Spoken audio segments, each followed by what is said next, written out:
Hey everyone! Welcome back to my channel. Are you looking to turn your images into eye-catching videos for social media, websites, or presentations? You're in the right place.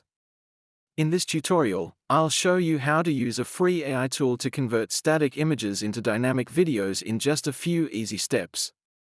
Let's get started.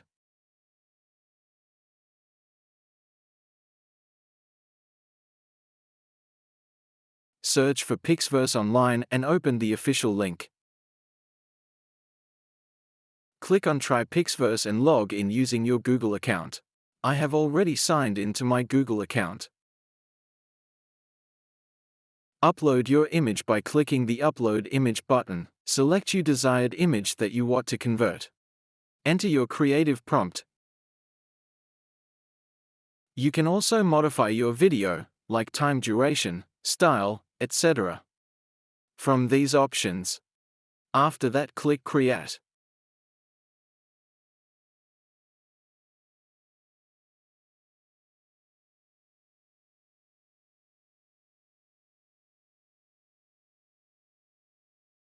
That's it.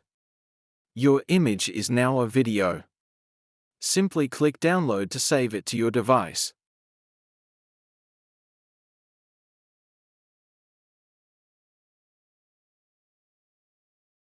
Here you can see the comparison of image and video. And you're done. If you found this video helpful, don't forget to like, comment, share, and subscribe to my channel. Thanks for watching.